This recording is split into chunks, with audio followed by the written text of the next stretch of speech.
C'est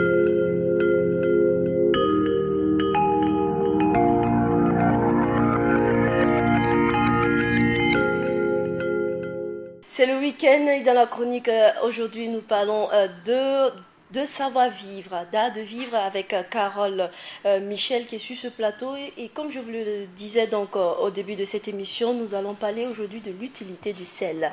Cet ingrédient indispensable dans nos sauces, on va le dire ainsi, au Burkina Faso et un peu partout dans le monde. Nous allons en parler de ses bienfaits mais aussi du dosage qu'il faille avoir, n'est-ce pas Carole? Bonjour et Oui. bienvenue. Bonjour Alida, merci. Le sel, ingrédient indispensable.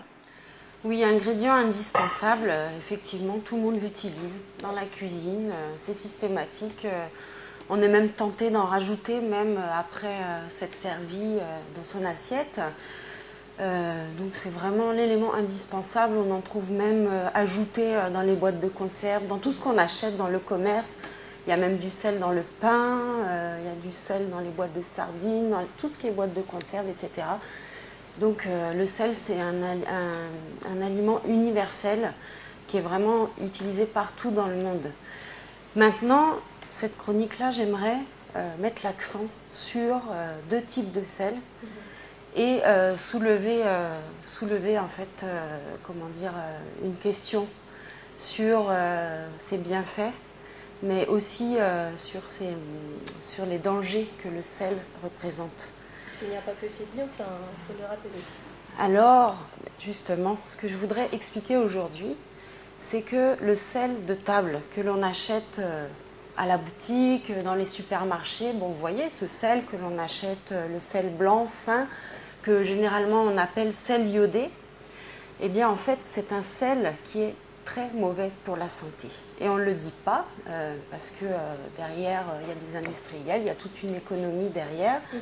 Mais la vérité, c'est que ce sel-là, c'est un sel qui n'est pas du sel de mer qui est récolté avec la méthode traditionnelle, etc.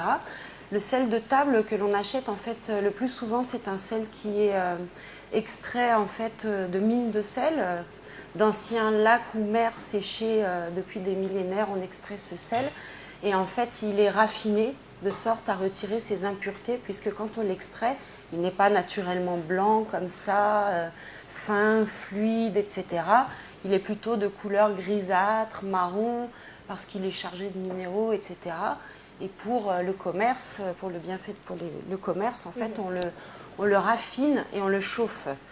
Donc finalement, ce sel qui au départ était un élément organique, donc adapté à notre organisme, que l'on peut facilement assimiler, profiter des bienfaits et éliminer, devient un élément inorganique.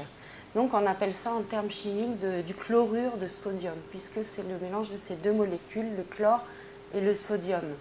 Au final, ce sel, quand il devient inorganique, il devient comme une toxine, comme un poison pour le corps, pour l'organisme, etc.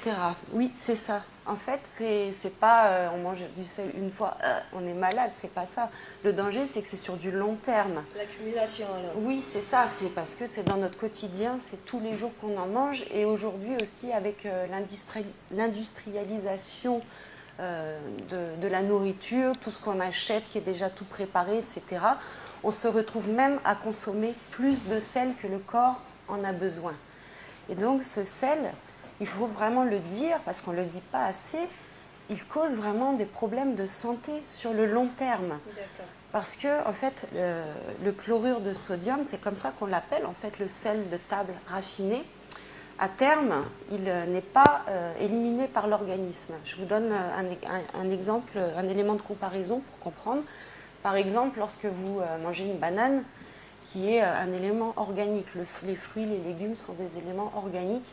Vous mangez une banane, vous jetez la peau de la banane dans la rue.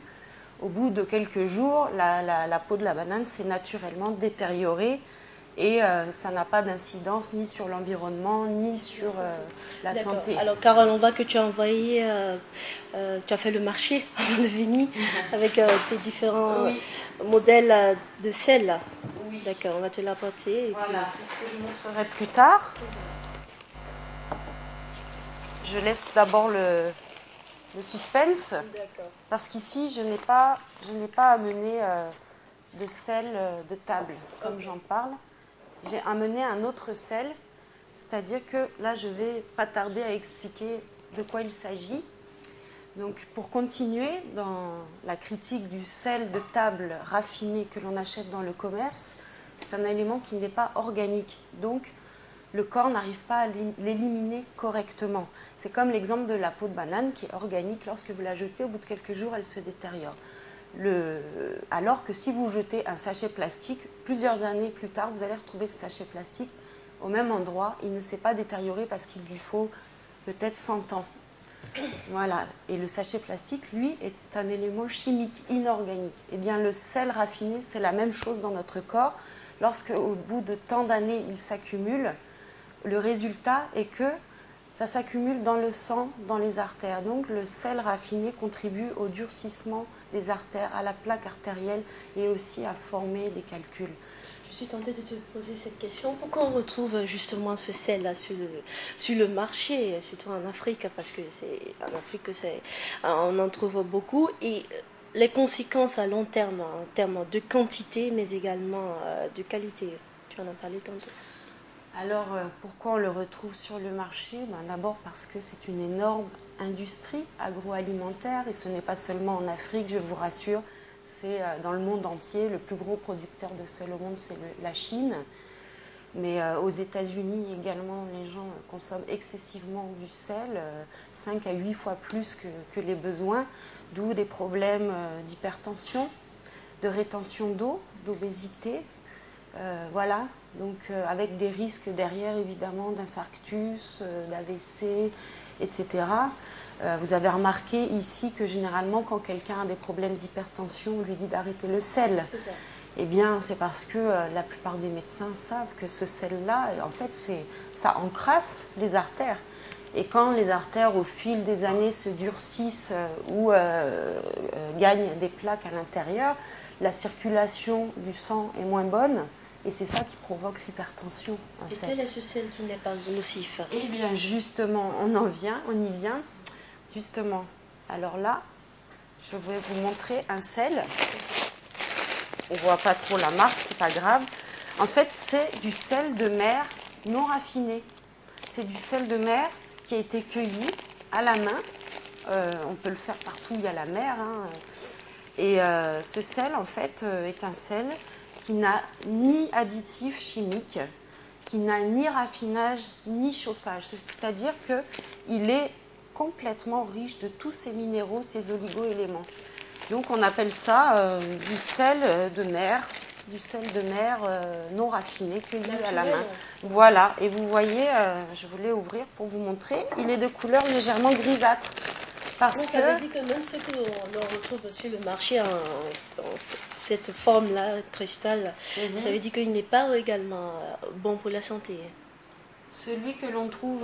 Au marché, par exemple, hormis le sel raffiné, oui. on retrouve du sel, cette matière-là, cristal. Est-ce qu'il est blanc ou est-ce qu'il Blanc, est gris? blanc. Et en fait, ça dépend. Il faut demander aux dames qui le vendent sa provenance. Est-ce qu'elles se sont fournies en gros chez un grossiste ou dans un supermarché?